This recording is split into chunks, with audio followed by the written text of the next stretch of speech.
ہماری گفتگو جاری ہے محترم گورنر اویس غنی صاحب سے. آپ کو علم ہے کہ اس وقت یہ صوبہ جہاں میں بیٹھا ہوں گورنر ہاؤس میں، اس وقت جیسے کہ خود ہمارے محترم گورنر صاحب کہہ رہے تھے کہ یہ ایک ریجنل ایشو ہے. یہ خالی صرف ہم محدود کر کے اس کو صرف پشتونخوا یا NWFP یا پاکستان تک نہ دیکھیں، جو وہ زور دے کے کہہ رہے تھے کہ خاص طور پر افغانستان کے پس منظر میں اور پھر دیگر جو انہوں نے پلیٹس کی نشاندہی کی.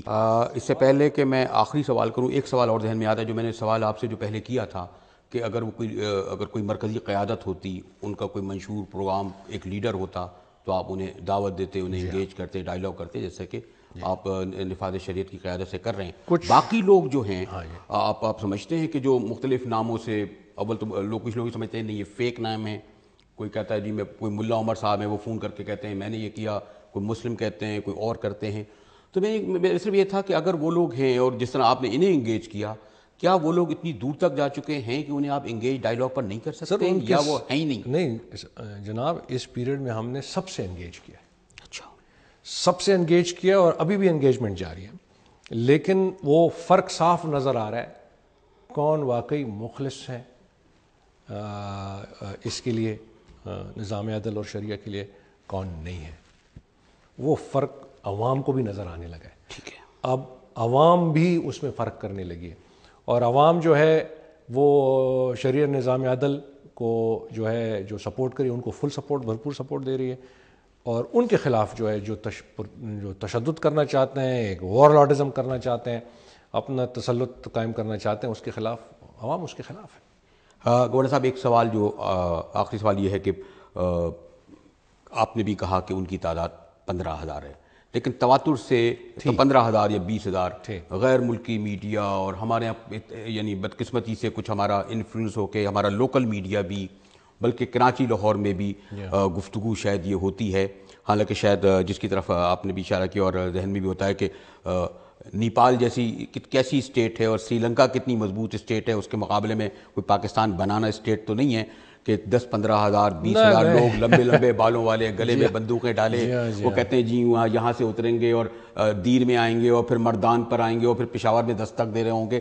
لیکن آپ کا تجربہ کیا کہتا ہے کہ یہ جو ایک پورا ایک لوگوں میں بہت اسٹرانگ پرسیپشن ہے اور آپ زیادہ بہتر پوزیشن میں ہیں کہ جب یہ سوال کا جواب دیں تو ہمارے ناظرین کو علم ہو کہ پشاور پہ دستک آپ کو سنائی دے رہی ہے، اسلام آباد میں آمد کی دھمک لگ رہی ہے، کراچی تک پہنچیں گے؟ دیکھیں جی، آپ جیسے میں نے شروع میں کہا، پچھلے سال دیکھیں لوگ کہہ رہے تھے اس مارچ اپریل میں کہ جی Peshawar is going to fall. Peshawar اپنی جگہ پہ قائم ہے، بلکہ یہ جو تشدد کے واقعات ہیں ان پہ کنٹرول بھی کیا گیا ہے، ان کو پیچھے دھکیل دیا گیا. اسی طریقے سے ہم نارتھ کو، اسی طریقے سے ساؤتھ کو حکومت کی عملداری بہتر ہو رہی ہے. یہ یاد رکھیں کہ ٹیررزم جو ہے، دہشت گردی، اس کا ساری دنیا کو سامنا ہے، ہمیں زیادہ ہے کیونکہ جو حالات ہیں اس خطے میں آپ کے سامنے ہیں. اس کا قوم مقابلہ کریے.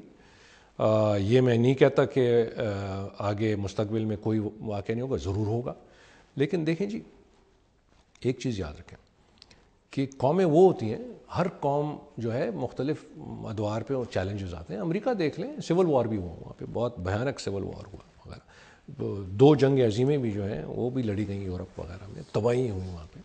لیکن قومیں زندہ اور مضبوط قومیں وہ ہوتی ہیں جو چیلنج کو فیس کرتی ہیں، مقابلہ کرتی ہیں اور ان پہ کنٹرول کرتی ہیں اور کامیابی سے کرتی ہیں. اس میں قربانی دینی پڑتی ہے، اور میں تو کہتا ہوں کہ وہ قوم نہیں ہے جو قربانی اور شہادت پیش کرنے کا حوصلہ نہ رکھتی ہو. پاکستان میں حوصلہ ہے، ماضی میں بھی یہ ہم نے قربانی دی، آج بھی آپ وہ قربانیاں دی جا رہی ہیں کہ جب کہانی اس کی لکھی جائے گی تو آپ دیکھیں گے کہ شجاعت اور قربانی کی جو داستانیں لکھی گئی ہیں اس پیریڈ میں وہ قوم کے سامنے آئیں گی. تو ویسٹ یا امریکنز ان کا میڈیا جو ان کا وہ گلوریفائی کر رہا ہے یا گلیمرائز کر رہا ہے، تو اس کا دیکھیں جی میں حیران تھا کہ جب سیکرٹری کلنٹن، ہیلری کلنٹن نے بیان دیا کہ پاکستان جو ہے مارٹل تھریٹ ساری دنیا کے لیے، میں حیران تھا کہ اس نے کیسی یہ بات کی. اور ہمیں چاہیے کہ اس قسم کے جو سٹیٹمنٹس ہوں ان کے خلاف ہمیں آواز اٹھانی چاہیے. ہم نے تو آواز اٹھائی. ہم نے کہا بھائی کس بیسس پہ آپ کہتے ہیں کہ یہ مارٹل تھریٹ ہے؟ کون سی ایسے وہ ہے حالات ہیں جس کے مطابق آپ یہ ججمنٹ، اس ججمنٹ میں آئے ہیں؟ پاکستان بتدریج سارے چیلنجز پہ عبور حاصل کر رہا ہے. نارکوٹکس کو ہم نے یہاں ختم کر دیا تقریباً. جو ٹیررسٹ تھریٹ تھا وہ ریسیڈ ہو رہا ہے. ٹائم لگے گا, سال 1.5 سال 2 سال اور لگیں گے. یہ چیزیں 30 سال سے ڈیولپ ہوئی ہیں, 3 مہینے میں ختم نہیں ہونے لگے, لیکن اس کو بتدریج ہم پیچھے کرتے جا رہے ہیں, اور ساتھ ہم اپنے جو ہے سیاسی پروسیس کو بھی مضبوط کرتے جا رہے ہیں.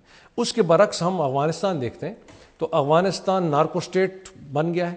نارکو اسٹیٹ مطلب کہ وار لارڈزم وہاں پہ ہو گئی. اس کا مطلب یہ ہے کہ پولیٹیکل انسٹیبلٹی رہے گی. اس کا مطلب یہ ہے کہ یہاں پہ ٹیررزم کو جگہ ملے گی. خود کہتے ہیں جی 70% ایریا میں جو ہے حکومت کی عملداری ختم ہو چکی ہے. خود کہتے ہیں, ہم نہیں کہتے ہیں. تو تھریٹ کہاں سے ہے؟ ہر ایک, جیسے میں نے کہا کہ every bullet, Kalashnikov bullet Afghanistan سے آ رہے ہیں, ہر گرام آف ہیروئن افغانستان سے آ رہا ہے, ہر آؤنس آف ایکسپلوزو افغانستان سے آ رہے ہیں. تو یہ تھریٹ کدھر ہے؟ دیکھیں جی, اس لیے میں کبھی کبھی گھبرا جاتا ہوں. میرے تو باتیں ہوتی ہیں, رچرڈ ہولبروک وغیرہ یہ سارے آتے ہیں, بات کرتے ہیں. میں ان کو یہ کہتا ہوں کہ ہمیں گھبراہٹ یہ ہوتی ہے کہ امریکہ جو ہے سپر پاور تو اللہ ہے, لیکن بہرحال امریکہ جو ہے ایک فوجی طاقت تو ہے. میں نے کہا آپ کے پاس فوجی طاقت ہے, آپ کے تجزیے جب غلط ہوتے ہیں ہم گھبرا جاتے ہیں. ہم کہتے ہیں جی یہ تباہی نہ کر دیں. جب آپ اس قسم کی باتیں کرتے ہیں, جیسے اب یہ ایک ایگزامپل ہمارے سامنے ہے, تو ہم گھبرا جاتے ہیں کہ ہم کہتے ہیں پھر کوئی غلط قدم دوبارہ کیوں نہ کہیں نہ اٹھا لیں. جیسے عراق میں آپ دیکھیں, اب پتہ چل گیا کہ جس جواز بنا تھا, جس جواز پہ عراق ایک ساورن اسٹیٹ پہ حملہ کیا گیا, وہ بالکل غلط نکلا, بے بنیاد نکلا, لیکن اس ایریا کو تو ڈیسٹیبلائز کر دیا, اس ملک کو تو ڈیسٹیبلائز کر دیا. اور کتنی تباہی ہوئی کہ تقریباً کہتے ہیں جی تخمینہ کہ 10 لاکھ سے زیادہ جانیں جو ہیں وہ ضائع ہو گئی ہیں. اب اس لیے تجزیہ ان کا صحیح ہونا چاہیے, ہمیں ان کو سکھانا چاہیے. دیکھیں اس وقت ایک اسٹیٹڈ پالیسی نئی ایڈمنسٹریشن کی یو ایس کی آئی ہے, اس میں سمجھتا ہوں کہ اس سے کوئی حوصلہ افزا نہیں ہے. وہ اس لیے حوصلہ افزا نہیں ہے کہ افغانستان کے لیے پولیٹیکل سولوشن چاہیے, لیکن اس پالیسی اسٹیٹمنٹ میں ہمیں کوئی روبسٹ پولیٹیکل اسٹریٹجی نظر نہیں آ رہی. ایک دوسری کہ افغانستان کا اب مسئلہ ٹیررزم اتنا نہیں رہا جتنا نارکوٹکس ہو گیا. ساری دنیا کہتی ہے, یونائٹڈ نیشنز کہتی ہیں. اس پالیسی اسٹیٹمنٹ میں ہمیں کوئی اسٹریٹجی نظر نہیں آتی کہ یہ اس چیز کو کیسے ٹیکل کریں گے کہ جو افغانستان ایک نارکو اسٹیٹ بن گیا, اس کو واپس نارمل اکانومی کے لانے کے لیے. اور وہ 2-3 مہینے کی بات نہیں کہ میز کے سامنے بیٹھ کے نیگوشیٹ ہو کے لڑائی بند ہو جائے. یہ 7-8 سال 10 سال ایک ڈیکیڈ لگے گا. اس پوری انویسٹمنٹ کرنی پڑے گی دنیا کو اس اکانومی میں, تب جا کے ہوگی. ہمیں اس کی پالیسی اسٹیٹمنٹ میں کچھ نظر نہیں آتا. آپ نے صوبے کے تفصیلی ان کے خیالات جانے اور آپ کو آگاہی حاصل ہوئی. اور میں بھی جب یہاں چل رہا تھا کراچی سے اسلام آباد اور پشاور, انہوں نے کہا پشاور کہاں جا رہے ہیں جناب؟ میں نے کہا جی پشاور یہاں بیٹھا ہوں.